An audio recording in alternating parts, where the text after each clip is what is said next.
Hello guys! I am about to take you on a journey where logic collides with the arcane.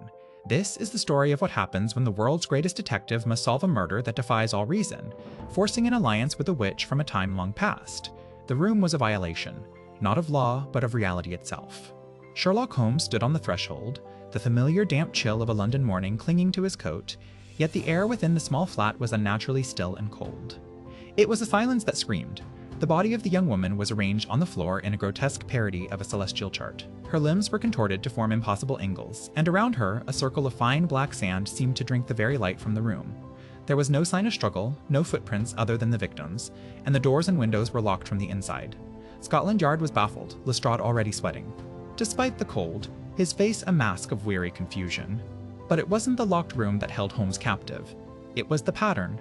It was ancient, meticulous, and utterly illogical. Every detail, from the position of the victim's fingers to the precise geometric layout of the sand, spoke of a mind both brilliant and steeped in something that had no place in the 19th century.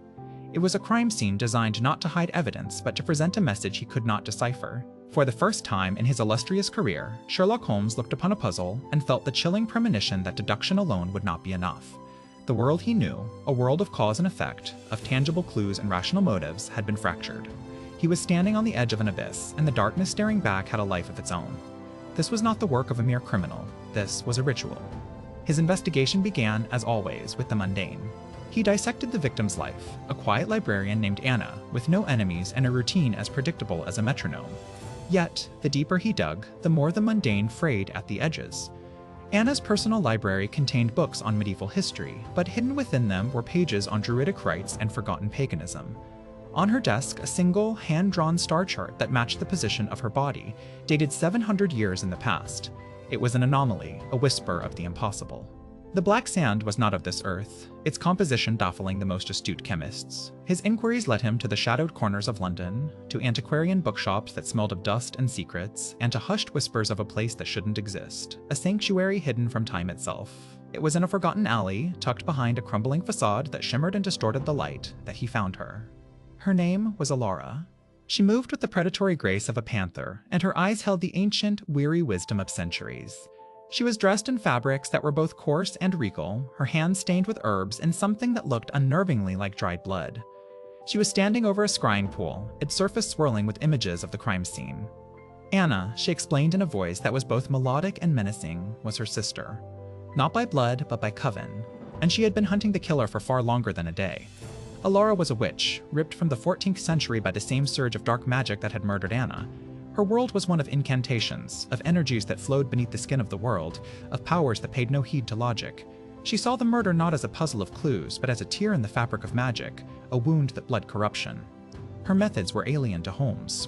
She tasted the air for residual spells, traced patterns of power that were invisible to his eyes, and spoke of curses and summonings as if they were common knowledge. She saw him as a clever child, amusing in his insistence on a reality that was, to her, a mere surface layer. He saw her as a product of superstition, a relic whose beliefs were an obstacle to the truth. "Your sister was killed by a person," Holmes insisted, his voice sharp with impatience as they stood in his Baker Street flat, the air thick with tension. "A person with a motive, a method. Your talk of magic is a distraction." "You see the instrument, detective," Elara countered, her gaze sweeping over his meticulously organized chemical apparatus. "I see the hand that wielded it. You search for footprints in the mud. I search for the echoes in the soul. The one who did this is not just a killer. He is a sorcerer, and Anna was not his first sacrifice, nor will she be his last. Their alliance was forged not in trust, but in a shared, desperate need." Holmes, for the first time, had a puzzle whose pieces were missing, and he suspected Elara held them. Elara, a stranger in a bewildering future, needed a guide who understood this new world, this age of steel and steam. She knew the what and the why of the magic, but not the how of its modern application. Together, they revisited the crime scene. Where Holmes saw the precise angles of the limbs, Elara saw the conduits of a ritual. Where he analyzed the sand, she felt the agonizing signature of the spell it fueled. They discovered the killer was using London's modern infrastructure, its gas lines and electrical grid, to amplify the ancient ritual, turning the entire city into a vast summoning circle. The murders were not random.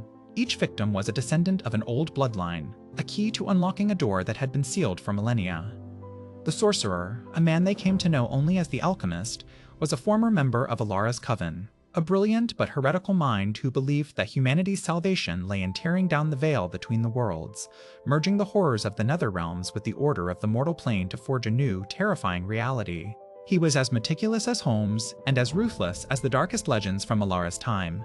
He left clues for them, arrogant and brilliant taunts that blended scientific formulas with arcane symbols, a challenge to their fractured partnership. One such clue led them to an abandoned observatory, where they found the next victim, arranged to mirror a dying star. There, they were ambushed, not by thugs, but by shadows given form, creatures of nightmare summoned by the alchemist. Holmes's revolver was useless. His mind, his greatest weapon, reeled before the sheer impossibility of it all. It was Elara who saved them, her hands weaving patterns of light, chanting in a language that made the air crackle with power. She drove the shadows back, but the effort left her drained, vulnerable. In that moment of shared peril, their dynamic shifted. Holmes saw that her magic was not a belief system, it was a weapon, a force as real and as dangerous as any he had ever encountered. And she saw in his frantic, brilliant mind a different kind of power, one that could see the structure within the chaos she could only feel. He began to map the magic. He used city blueprints to chart the flow of energy Elara described, predicting the next murder site with cold, irrefutable logic. She, in turn, used his deductions to prepare counterspells, to understand the intricate patterns of the alchemist's weaving. They found his journal, filled with a madman's genius. It detailed a philosophy that was both terrifying and seductive, a desire to impose a new order on a chaotic universe. The alchemist wasn't just a killer, he was a philosopher, and his thesis was to be written in the blood of London. The final ritual was to take place at the heart of the city, at the nexus of ley lines and power grids, during a celestial alignment that occurred only once every 1,000 years. They had one chance to stop him from ripping a hole in reality itself. The chamber pulsed like a diseased heart. At its center, the alchemist stood with his arms outstretched, a figure of terrible majesty bathed in the sickly light of a swirling vortex.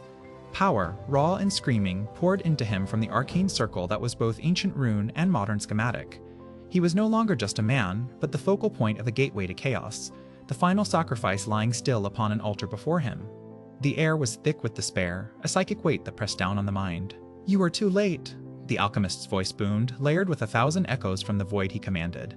"Witness the birth of a new god and a new world." Elara raised her hands, preparing a shield spell, but she knew it was futile. The power was too immense, a tidal wave against which she was a single stone. But Holmes was not looking at the sorcerer. His eyes, frantic and brilliant, darted across the chamber, seeing not magic, but a system. The runes, the conduits, the precise timing of the celestial alignment, the hum of the city's electricity feeding into it. "It's a circuit, Elara," he yelled over the din, his voice a sharp blade of reason in the storm. "A magnificent, complex circuit. He's not just opening a gate, he's siphoning its power into himself. And every circuit can be reversed." A flicker of understanding crossed Elara's face. To break the ritual was impossible, but to hijack it? As the alchemist laughed, drunk on his ascendant power, Holmes pointed. "The keystone rune. There, the one that regulates the flow. He designed it to be a one-way valve. If you can force it open, feed your own power into it at the precise moment he completes the incantation, you can overload the system." It was a plan of mad genius, a gamble's cosmic proportions. To fight the vortex was suicide, but to join it, to corrupt it from within, might just work. Elara nodded, her jaw set.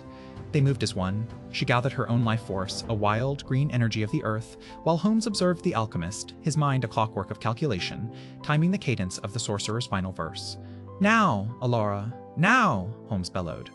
The alchemist spoke the final word of his spell.